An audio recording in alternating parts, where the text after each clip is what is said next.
Welcome to a read along with Dr. Pell in the book Discrete Perspectives in Mathematics. This is subsection 4.4.2. We introduced the idea of what an elliptic curve is as a curve.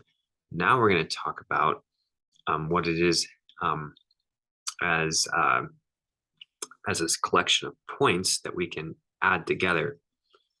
So we're going to develop some motivation for how we can take 2 points and add them together on this curve.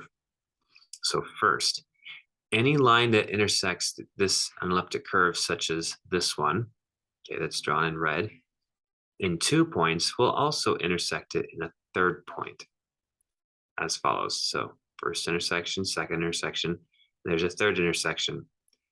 At least this is true if we consider multiplicity. So let's just take a line like a green one here. Think of it as being of the form y equals mx plus b. And if we look at intersections, we're going to be replacing y with mx plus b and solving for x. So let's just look at that for a minute. Okay, and we rearrange it, we get something like this. And let's suppose that this cubic equation has two real solutions, x equals a and x equals b. All right, then you're going to have this, then this polynomial right here will be a factor of this. Okay, if it has these solutions, then this will be a factor of this, since this is a polynomial. And in particular, if a is equal to b, then we're considering a square factor. All right. And all right, so this polynomial divides this particular polynomial. Now, okay, all right, so we have an exercise that deals with that. So you look at that at the end of the section. There's an exercise that deals with that case with tangency.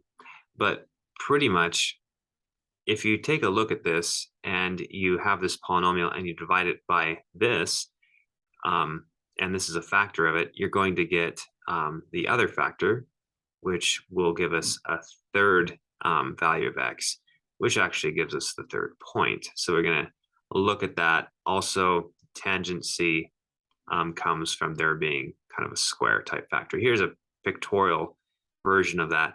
So, okay, and that's actually what I just described here with, you can look at that. And here's a picture. So intersection counts twice at the tangent. And then here's the third intersection. Okay. All right. So can we make an operation out of finding the third intersection? Well, we want this to be a group operation, right?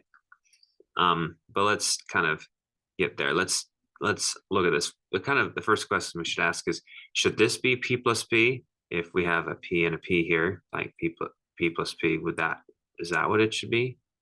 Or for instance, if I have this case, if I have this as a point A and that is a point B, should this one be A plus B? So we have 2 points and then the third point. Or if this is like B and A, right? If I add those together, do I get that point right there? So that's the question. Is that a reasonable thing to do? Does that really give us good things in terms of being well defined and having the right group structure? So here's a question here. Do vertical lines ever intersect more than 2 places? Vertical lines only intersect in 2 places. So that could create an issue with this third intersection thing. So really, it looks like it's only working right here, right? So we're going to have to modify our curve slightly so that vertical lines actually do intersect it in 3 places. And so we'll take a look at that in the next as we move along here. And let's see, is there a point I that can possibly serve as the identity? Might have to adjust things a little bit. The third intersection. So that's what the next subsection is going to be, the third intersection with the vertical. So we'll take a look at that in the next little video. Thanks for watching.